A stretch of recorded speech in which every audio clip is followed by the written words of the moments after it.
اعوذ باللہ من الشیطان الرجیم، بسم اللہ الرحمن الرحیم۔ تو ہم لوگ آیت نمبر ڈسکس کر رہے ہیں 70، اور اس کا ہم تھرڈ پارٹ ڈسکس کر رہے تھے کہ لیسا لہا من دون اللہ ولی ولا شفیع، اس کے لیے کوئی سفارشی نہیں ہو، کوئی دوست نہیں ہوگا، کوئی سفارشی نہیں ہوگا۔ تو ہم اصل میں تھوڑا سا ٹریک کر رہے ہیں کہ ہم نے کتنی جگہوں پہ اب تک سفارش کا کانسیپٹ پڑھ لیا ہے۔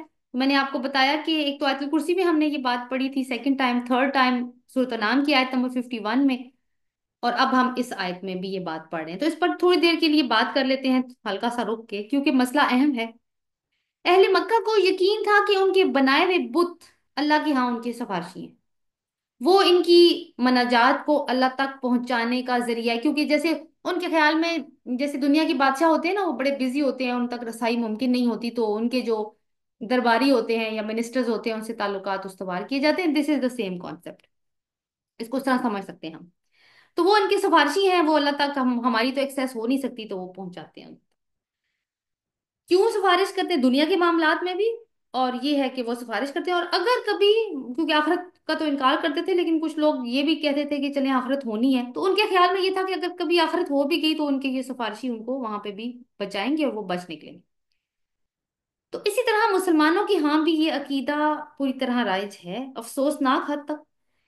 اور وہ کیا ہے کہ ہمارے بزرگ، ہمارے پیر، ہمارے ہمارے رسول، یا ہم یہ بھی کہتے ہیں ہمیں سفارش کر کے بچا لیں گے۔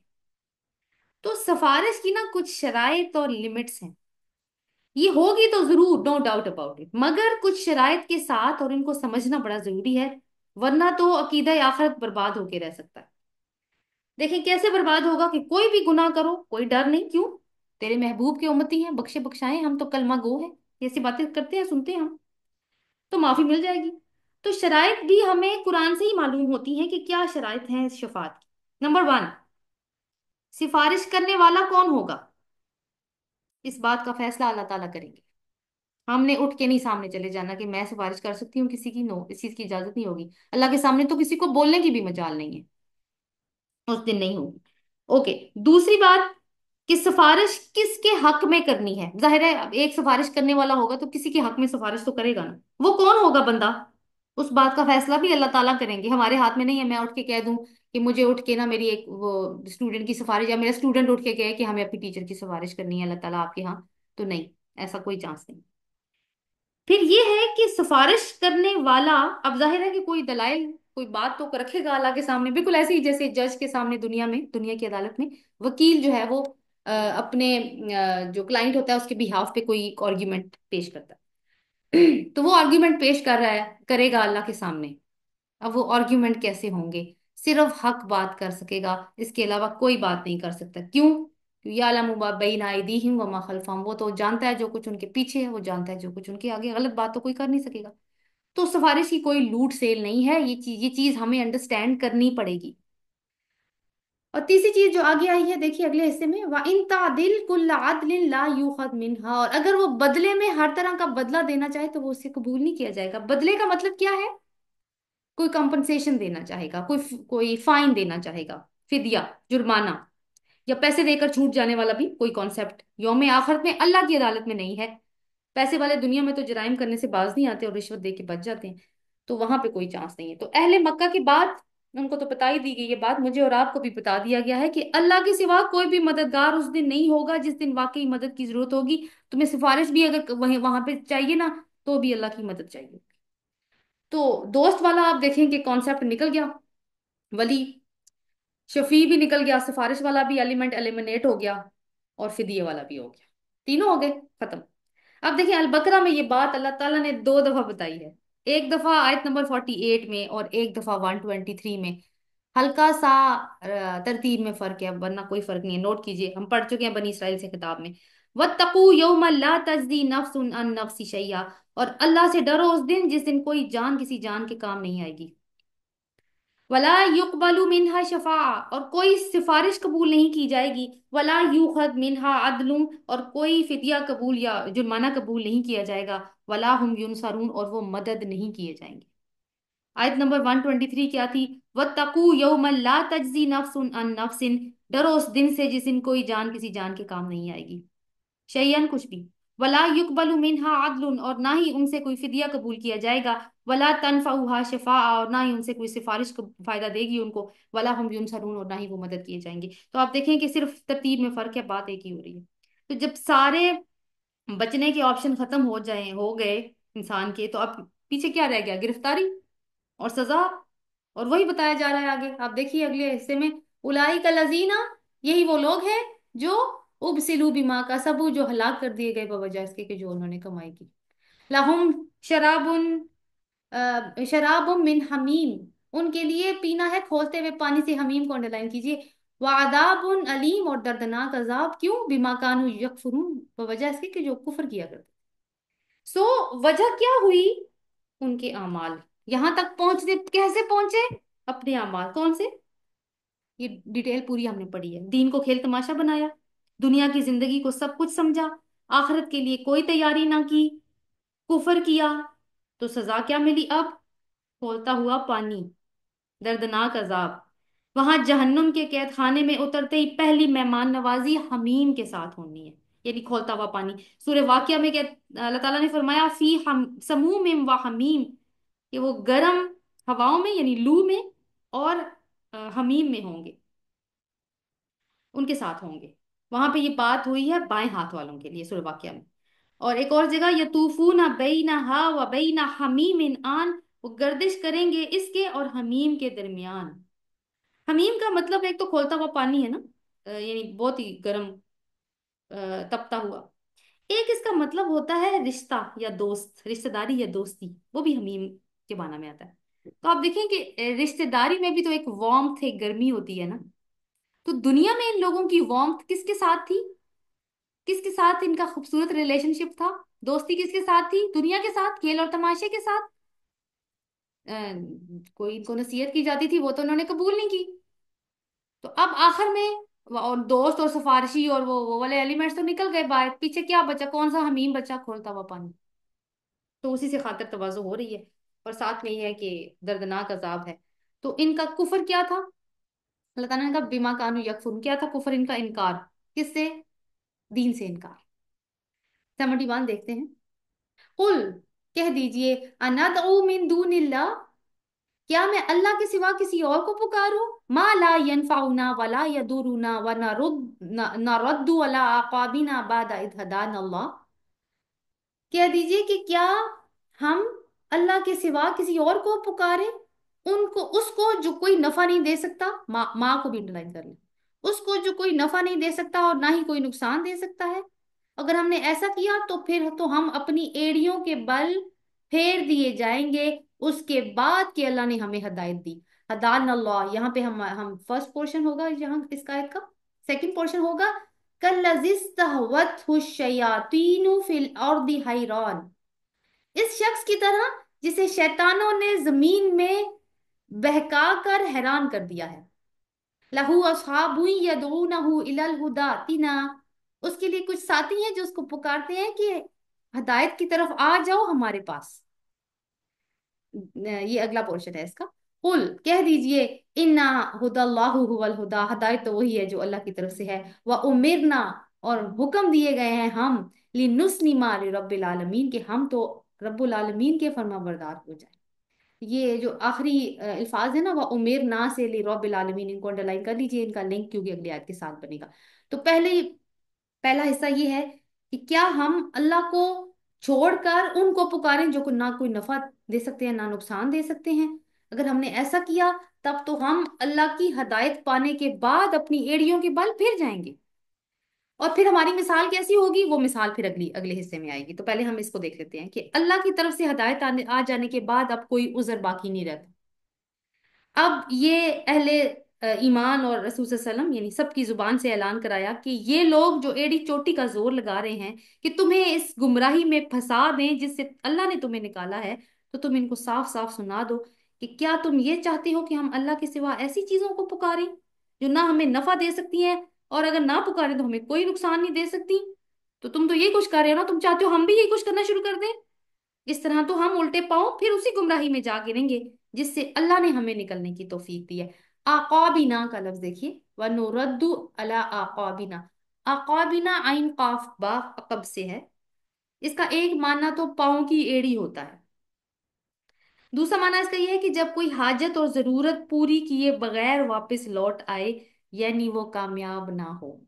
कोई हाजत और जरूरत पूरी किए बगैर वापस लौट आए और कामयाब ना हो, तो मुराद क्या होगी कि क्या खैर हासिल करने के बाद जो कि अल्लाह की तरफ से हिदायत है हमारे लिए, हम वापस शर की तरफ लौट आए, फिर तो हम नाकाम हो गए। तो पहले तो उज़र था ना कि कोई हिदायत नहीं थी, ज़ाहिर है अरबों पे तो कोई किताब नहीं उतरी थी, पहले तो उज़र था। मगर अब अगर गुमराहियों की तरफ लौटे तो फिर अब हमारे पास क्या उज़र होगा जबकि हिदायत आ चुकी है। मैंने आपसे कहा था माँ को अंडरलाइन कीजिए। माँ का जो इतलाक है ना वो बुतों सितारों की तरफ हो रहा है, जो गैर जानदार हस्तियां हैं। पीछे हमने वो जानदार वाली बात पढ़ी थी। तो अब एक बड़ी खूबसूरत तमसील आ रही है इस बात को मजीद वाजे करने के लिए कि अगर अगर हम वाकई तुम्हारी तरफ लौट आए तो हम कैसे लोग होंगे, फिर हमारी मिसाल कैसी हो। अगला अगला हिस्सा देखिए। कल्लज़िस्तहवतहु शयातीनु फिल अर्दि हैरान। इस शख्स की तरह जिसे शैतानों ने जमीन में बहकाकर हैरान कर दिया। लहू अस्हाबु यदूनहु इलल हुदा तीना, उसके कुछ साथी हैं जो उसको पुकारते हैं कि हिदायत इधर है, हमारे पास आ जाओ। यानी इसमें एक लफ्ज है इस्तहवतहु, इसको अंडरलाइन करना है। इस्तहवा, इसका माना होता है किसी की अकल गुम कर देना, होश उड़ा देना। और अर्द का लफ्ज भी यहाँ पे आया, फिल अर्दी, तो अर्द वैसे तो जमीन को कहते हैं, लेकिन यहाँ पे क्योंकि वो अरब के खालिस माहौल की बात करें ना, तो वो इसका मतलब सहरा और बियाबान भी हो सकता है। यानी यहाँ पे कोई शख्स है जो गुमशुदा हो गया है, गुम हो गया है सहरा और बियाबान में, जहाँ पे वैसे ही भटक जाने का खतरा मौजूद होता है। अब ये जो लफ्ज है ना इस्तहवा, ये फेल है और इसकी निस्बत शैतानों के साथ की गई है। यानी ये जो तमसील है ना असल में ये ईमान और इखलाक के गुम हो जाने के बारे में है, जिसमें शैतान जिन और शैतान इंसानों का अमल दखल होता है। खुदा के माना होते हैं सीधे रास्ते के। तो इस तमसील का मतलब ये है कि अल्लाह की हदायत का रास्ता पा लेने के बाद अगर हम तुम्हारे कहने पर चले और वापस मुड़कर शिर्क में मुब्तला हो गए जिससे अल्लाह ने हमें निकाला था, तो हमारी मिसाल उस शख्स की सी होगी जिसको शैतानों ने किसी सहरा में भटका दिया हो। वो हैरान परेशान बेहाल इधर उधर भटक रहा है, कोई पता नहीं किधर जाना है, लेकिन उसके कुछ साथी हैं जो उसको पुकारे कि भाई रास्ता इधर है, हमारी तरफ आ जाओ। लेकिन उसकी अक्ल ऐसी गुम कि उसको कुछ समझ ही नहीं आ रहा कि किधर जाए, आवाज ही नहीं आ रही उसको। और आ रही है आवाज तो बिल्कुल ऐसी जैसे आवाज आती है, the words are not making any sense. So अब ये कौन है, ये सहरा में भटकने वाले कौन है? ये इस्लाम के मुखालिफिन हैं। इनके गुमराह लीडरों यानी इंसानी शैतानों और दूसरे जिन शैतानों ने उनकी मत मार दी है। जो साथी इनको दुरुस्त रास्ते की तरफ पुकारे हैं वो अहले ईमान हैं कि देखो इधर आ जाओ, हमारे पास रास्ता है। लेकिन ये उनकी पुकार सुन ही नहीं रहे। जैसे आजकल भी कोई कहे ना किसी को कि आओ कोई प्रोग्राम चल रहा है या कोई दौरे कुरान है या कोई लेक्चर है इस्लामिक, तुम उसको सुनो, मस्जिद में आओ। नहीं। तो कुरान का ये उसलूब बड़ा इंटरेस्टिंग है कि फौरन तवज्जो हासिल करता है कि बज़ाहिर तो तमसील है मगर अहले मक्का की पूरी तस्वीर उनके सामने रख रख दी है अल्लाह ताला ने। तो आप देखें कि इसमें हमारे लिए क्या सबक मिलते हैं इस तमसील में, मेरे और आपके लिए क्या सबक है। एक तो ये कि शैतान का रास्ता गुमराही का रास्ता है। दूसरी बात यह है कि अल्लाह की मदद के बगैर कोई खुद से हिदायत नहीं हासिल कर सकता, हिदायत वही है जो अल्लाह की तरफ से आती है। तीसरी चीज के नेक दोस्तों की कंपनी कितनी जरूरी है। और ये है कि एक और पॉइंट हमें ये भी इसमें सबक मिलता है कि खैर का रास्ता नहीं छोड़ना। क्यों? क्योंकि खैर का रास्ता अलग है और सबीलुल मुजरिमीन अलग है, हम उसको पढ़ चुके हैं। तो इसमें आप एक और इसको अगर इंडिविजुअल लेवल पे देखें कि इंसान की जो बुरी कंपनी होती है ना वो बुराइयों को दावत देती है। बुरी कंपनी बुरे दोस्त होते हैं तो क्या होता है, इंसान के अंदर वसवसे बढ़ने लगते हैं। बुरे दोस्त क्योंकि इंसान को शैतान के हवाले कर देते हैं, शैतान के रास्ते पे इंसान चलना शुरू कर देता है। अच्छे दोस्त तो ऐसा नहीं करते। तो अगर दोस्तों में कोई ऐसा हो जाए, हमारे दोस्तों में, तो फिर क्या करना है। और वही वाली बात जैसे पीछे हमने पढ़ी थी कि फिर दावत मत दो उस टाइम पे। अगर वो पहले दीन के रास्ते पर था अब हट गया है और चिढ़ गया है इस बात से कि कोई दीन की बात करे तो वो और पीछे हो जाता है, तो फिर उसको दावत मत दो। फिर उसके साथ इंगेज रहो in in some other kind of conversation. Engage जरूर रहना, छोड़ नहीं देना उसको। लेकिन ये है कि किसी तरह किसी और गुफ्तगू में इन्वॉल्व करो और थोड़ा सा टाइम लगेगा तो तुम इस काबिल हो जाओगे कि तुम उसको ट्रैक पर ले आओ। अच्छा जी, आगे अल्लाह ताला ने कहा कि इन्नल कुल कह दीजिए इन्नल हुदल्लाहि हुवल हुदा, हदायत तो वही है जो अल्लाह की हदायत है। यानी इनको बता दो कि असल हदायत तो अल्लाह की हदायत है। तो अल्लाह की तरफ से हदायत पाने के बाद हम किसी तरह किसी और तरीके की पैरवी नहीं कर सकते। व उमिरना लिनुस्लिमा लिरब्बिल आलमीन, और हम तो हुक्म दिए गए हैं कि हम रब्बुल आलमीन के फर्मा बरदार हों। यानी वो जो तमाम जहानों का रब है वही इस बात का हकदार है कि उसी के आगे मुकम्मल फर्मा बरदारी की जाए और अपने आप को उसी के सामने झुकाया जाए। तो हम तो ऐसा ही करेंगे जैसा अल्लाह ने हमें कहा, हम तो उसी के फर्मा बरदार हैं। हाँ, तुम्हें अगर नहीं करना, तुम रेगिस्तानों की रेत छानना चाहते हो तो फिर तुम्हारी मर्जी है, तुम ऐसा कर सकते हो। मुझे एक सेकंड दीजिएगा।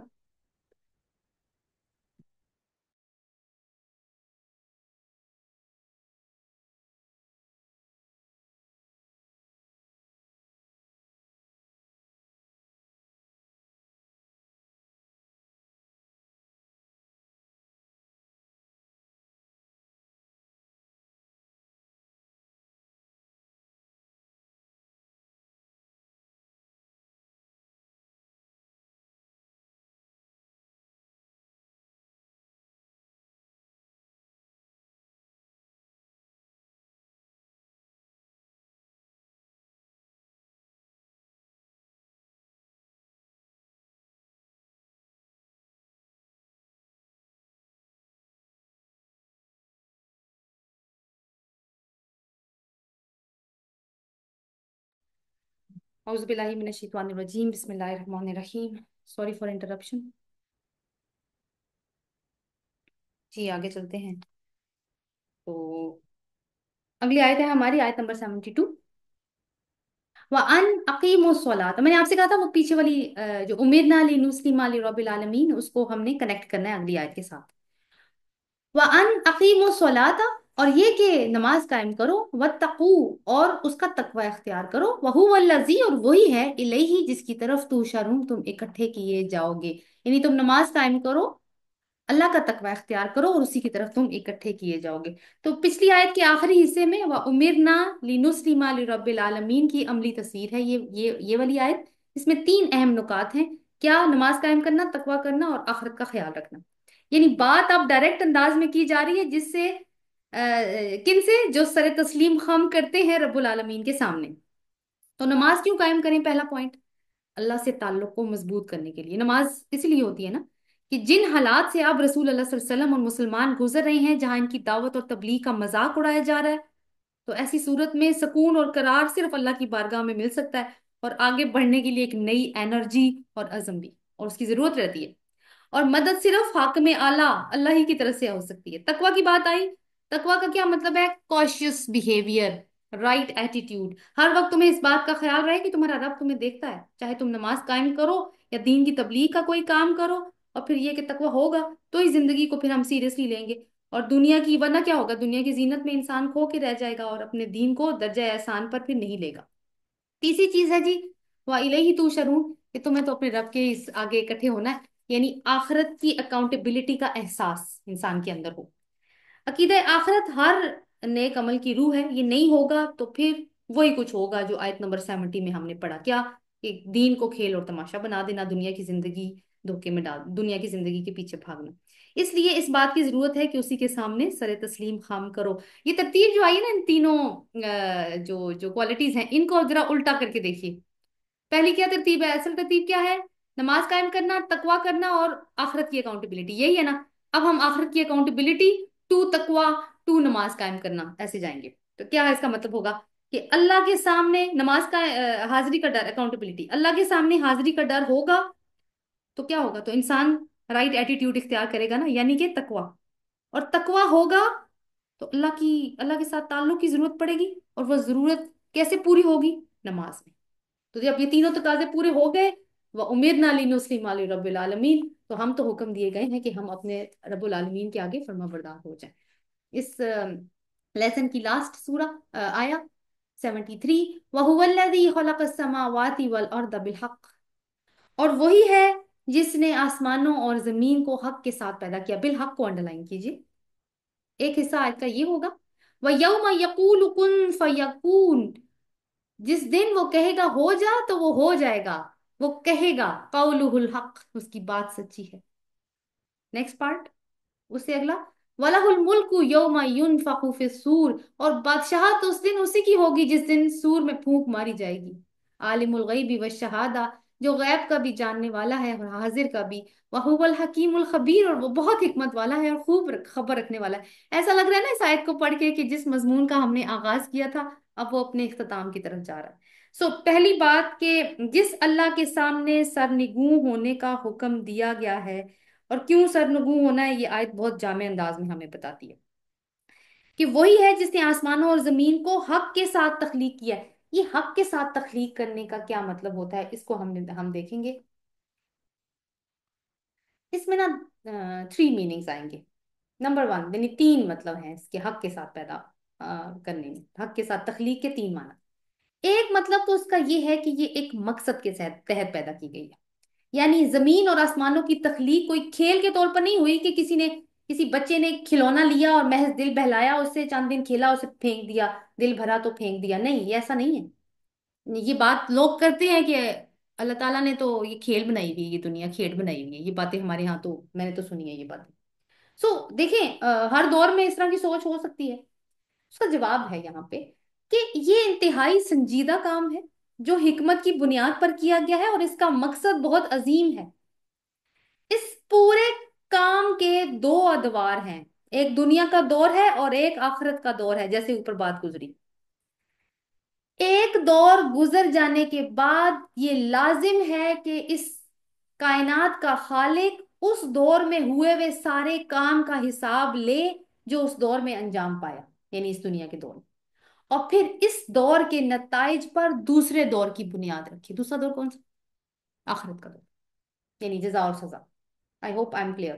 یعنی یہ 2 ادوار ہیں، ایک دنیا کا دور ہے اور ایک آخرت کا دور ہے۔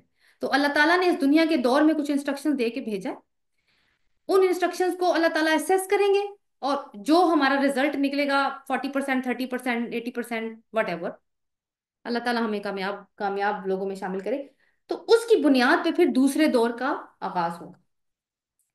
یہ بات سورۃ آل عمران میں کیسے ہم نے پڑھی تھی؟ ربنا ما خلقت ھذا باطلا، اے رب یہ سب کچھ تو نے فضول پیدا نہیں کیا۔ اور ایک اور جگہ پہ وما خلقنا السماء والارض وما بینہما لاعبین، ہم نے آسمان اور زمین اور ان چیزوں کو جو آسمان اور زمین کے درمیان میں ہے کھیل کے طور پر پیدا نہیں کیا۔ اور ایک اور جگہ ارشاد ہے افحسبتم انما خلقناکم عبثا وانکم الینا لا ترجعون، کیا تم نے یہ سمجھ رکھا ہے کہ ہم نے تمہیں یوں ہی فضول پیدا کیا ہے اور تم ہماری طرف واپس نہیں آؤ گے؟ یہ ایک تو یہ مطلب ہو گیا مقصد۔ دوسرا، اللہ تعالیٰ نے یہ جتنا بھی نظام کائنات ہے نا یہ حق کی بنیادوں پر قائم کیا ہے، یعنی عدل، حکمت اور سچائی۔ یہ قوانین ہر چیز ان قوانین پہ مبنی ہے۔ باطل کے لیے اصل میں اس نظام میں جڑ پکڑنے کی کوئی وجہ نہیں ہے۔ یہ اور بات ہے کہ اللہ تعالیٰ نے ان باطل پسندوں کو موقع دیا ہوا ہے کہ وہ اپنے جو بھی وہ کوشش کر کے دیکھ لیں اپنا نظام قائم کرنے کی، تو آخر کار تو کیا ہوگا کہ ان کی ساری جو ایفرٹ ہے وہ ضائع ہو جائے گی، اور وہ خود دیکھ لیں گے کہ وہ ان کی ایفرٹس کس قدر بیکار تھی۔ اور تیسرا مطلب یہ ہے کہ یہ اللہ کا حق ہے کہ وہ اپنی تخلیق کی ہوئی کائنات پر حکومت کرے۔ اس کا حکم یہاں اس لیے چلتا ہے کہ وہی اپنی پیدا کی ہوئی کائنات پر حکمرانی کا حق رکھتا ہے۔ دوسروں کا حکم اگر بظاہر ہمیں چلتا ہوا نظر بھی آتا ہے تو یہ صرف دھوکے کا سامان ہے، فی الحقیقت نہ ان کا حکم چلتا ہے نہ چل سکتا ہے، کیونکہ کائنات کی کسی چیز پر ان کا کوئی حق نہیں ہے۔ اگر حکم چل رہا ہے تو پچھلے پوائنٹ کے ساتھ لنک کرے گا کہ وہ ان کی ایفرٹ ضائع ہو جائیں گی جو وہ کر رہے ہیں کوششیں۔ ایک تو اس میں مزید ڈیٹیل جو ہے نا وہ مطلب اس کی تفصیل آگے ساتھ ساتھ اور بھی آئے گی ابھی۔ آگے اگلا حصہ دیکھتے ہیں۔ وَيَوْمَ يَقُولُ کن فیکون، اور جس دن وہ کہے گا ہو جا تو وہ ہو جائے گی، قولہ الحق، اس کی بات سچی ہے۔ یعنی کس دن کی بات ہے؟ قیامت والے دن کی، جب اس نے حق کے ساتھ یہ کارخانہ حیات بنایا ہے تو وہ اس کو ختم کرنے پہ بھی قادر ہے۔ حق کے معنی میں یہ معنی بھی چھپا ہوا ہے کہ یہ کائنات ہمیشہ نہیں رہنے والی، ختم ہوگی ایک دن، تو پھر جیسے پہلے بات ہوئی تو پھر حساب کتاب شروع ہوگا نا، اور فیصلے حق کے ساتھ ہوں گے۔ اور قیامت برپا کرنے کے لیے اس کو کوئی بہت محنت نہیں کرنی، صرف ایک کلمہ ادا کرنا ہے، کن، اور اسی کلمہ سے اس نے کائنات کی تخلیق بھی تو کی تھی۔ قولہ الحق، حق کے معنی ہے اٹل حقیقت، یعنی اللہ کا ہر قول، اس کی ہر بات پوری ہو کر رہتی ہے، کوئی رکاوٹ نہیں۔ یہاں قول سے مراد قیامت کے آنے کی بات بھی ہو سکتی ہے اور کلمہ کن دونوں مراد ہو سکتے ہیں۔ آگے ہے वला वलहुल मुल्कु यौमा युनफखु फिस्सूर, और बादशाहत उस दिन उसी की होगी जिस दिन सूर में फूंक मारी जाएगी। सूर में फूंक मारी जाएगी किस दिन? जिस दिन कयामत बर्पा होगी, अस्सा जिसको कहते हैं। सूर क्या चीज है? ये एक नूरानी बिगल है। बिगल होता है वो बजने वाला एक टाइप ऑफ, जिसकी शेप जो है ना वो सींग जैसी हो। वहाब बिन मुनब्बा रहमाउल्लाह ताबई हैं, उनकी एक रवायत है कि अल्लाह ने सूर को बलौर की तरह छलकते हुए सफेद मोती से बनाया, फिर अर्श से फरमाया कि सूर को पकड़ ले। फौरन सूर अर्श के साथ लटक गया। फिर अल्लाह ने फरमाया कुन, फौरन इसराफील अलैहिस्सलाम पैदा हो गए। अल्लाह ने इसराफील को सूर ले लेने का हुक्म दिया। इसराफील ने सूर को पकड़ लिया। सूर में हर पैदा शुदा रूह और मौजूद करदा जान की गिनती के बराबर सुराख हैं। दो रूहें एक सुराख से नहीं निकलेंगी। सूर के वस्त में इतना बड़ा दहाना है जैसे आसमान और जमीन का गोल चक्कर। ये बड़ी साइंटिफिक किस्म की, ये आप देख रहे हैं। ये रवायत है। इसराइल इस दहाने पर अपना मुंह रखे हुए, सॉरी, इसराफील इस दहाने पर अपना मुंह रखे हुए है। फिर अल्लाह ने इसराफील से फरमाया, मैंने सूर फूंकने और चीख मारने की ड्यूटी तेरी मुकर्रर कर दी है। चुनाचे इसराफील ने अर्श के अगले हिस्से में दाखिल होकर दायां पांव अर्श के नीचे दाखिल करके बायां कदम आगे बढ़ा रखा है, यानी ये चलने की कैफियत है, रुके में। और पैदाइश के बाद से कभी पलक नहीं झपकी, हुक्म का इंतजार कर रहा है। ये अबुल शेख इब्ने हयान की किताब अल उज़्मा में वहाब बिन मुनब्बा से इक्तबास मैंने आपके सामने रखा है। मुस्नद अहमद और तबरानी में हजरत ज़ैद बिन अरकम की एक रवायत है, रसूल अल्लाह सल्लल्लाहु अलैहि वसल्लम ने फरमाया, मुझे कैसे चैन हो कि सूर वाला तो सींग मुंह में दबाए, पेशानी झुकाए, कान लगाए तैयार है कि कब इसको हुक्म मिले। ये सुनकर सहाबा किराम पे बड़ा असर हुआ इस बात का, ये तो कभी भी हो सकता है ये काम। मेराज के वाक़े के बाद उन्होंने रसूल सल्लल्लाहु अलैहि वसल्लम में इस बात की खबर दी थी, तो रसूल सल्लल्लाहु अलैहि वसल्लम ने फरमाया कि कहो हस्बुनल्लाहु व निअमल वकील। तो कुछ और रवायात के मुताबिक सूर में फूंक मांगने मारने की ड्यूटी पर दो फरिश्ते मुतय्यन हैं। तो हो सकता है, यानी इस इन इन रवायात से हम ये नतीजा अखज कर सकते हैं, जो गलत भी हो सकता है, कि एक टीम फरिश्तों की मौजूद है जिसके लीडर इसराफील अलैहिस्सलाम हैं। बिल्कुल ऐसे ही जैसे मलकुल मौत है, उनका वो खुद जान निकालते हैं, लेकिन उनके साथ फरिश्तों की एक टीम है। सिमिलरली हजरत जिब्रील अलैहिस्सलाम वही लाने का काम किया करते थे, उनके साथ भी एक टीम है। तो एक मजीद इंफॉर्मेशन सूर के हवाले से, कि ये अमल दो मरतबा होगा, यानी दो मरतबा सूर में फूंक मारी जाएगी। पहली दफा मारी जाएगी तो जमीन पर मौजूद हर चीज तहस नहस हो जाएगी, यानी उस टाइम पे जो कुछ जमीन पे मौजूद होगा, जलजले आएंगे, सारे जानदार मर जाएंगे। पहाड़ों की कैफियत कुछ और हो जाएगी, वो जैसे कुरान कहता है कि वो रूई के गालों जैसे हो जाएंगे। ये सा की कंडीशन है। फिर दोबारा से सूर में फूंक मारी जाएगी और तमाम मखलूकात जो अजल से अबद तक जमीन पर आबाद थी, जो मुर्दे कब्रों में थे, और जो पहले सूर के नतीजे में हलाक हो गए, यानी उस टाइम पे जो लोग मौजूद थे जब कयामत बर्पा हुई, सबकी रूहें जिस्मों से जोड़ दी जाएंगी। और वो हशर का दिन होगा, यानी इकट्ठा करने का, सब एक मैदान में जमा हो जाएंगे। अब इन दोनों नफखों के दरमियान, यानी नफखा अव्वल जब पहली दफा सूर में फूंक मारी जाएगी, वो नफखा सानी जब दूसरी दफा, कितना फासला है ये सिर्फ अल्लाह जानता है, क्योंकि अभी ये तो जाहिर है कि गैब के मामला है। अब इस आयत में से दो पॉइंट मजीद। नंबर वन, जिस दिन सूर में फूंक मारी जाएगी उस दिन बादशाहत उसी की होगी। ये मतलब नहीं कि आज उसकी बादशाहत नहीं है, बल्कि मतलब ये है कि उस रोज जब पर्दा उठ जाएगा और हकीकत सामने आ जाएगी तो मालूम होगा कि वो सब जो दुनिया में बड़े बाख्तियार नजर आते थे या समझे जाते थे, बिल्कुल बेख्तियार है, और बादशाही सिर्फ एक रब्बुल आलमीन की है। और आलिमुल गैब व शहादा, आगे आगे अगला हिस्सा है, यानी गैब वो क्या है जो मखलूक से पोशीदा है, और शहादा वो है जो मखलूक के सामने जाहिर है। तो वो जात सारे गैब और हाजिर का इल्म रखने वाली है। इस वजह से ना इससे कोई बात पोशीदा होगी, और या ये है कि वो किसी बात को पूछने का मोहताज नहीं होगा कि कोई गलत उज़र करके कहे कि नहीं नहीं या अल्लाह मैंने तो ऐसा नहीं किया।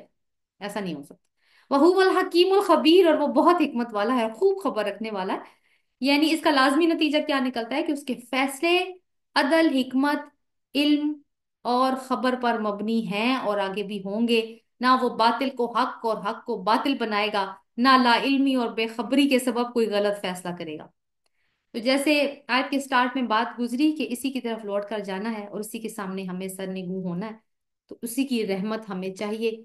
तो इस दुआ के साथ कि अल्लाह ताला हमें भी उन लोगों में शामिल करे जिनको वो अपनी रहमत का उम्मीदवार बनाता है। सुभानक अल्लाहु व बिहम्दिका, नशहदु ला इलाहा इल्ला अंता, नस्तगफिरुका व नतूबु इलैक। अस्सलामु अलैकुम व रहमतुल्लाहि व बरकातहू।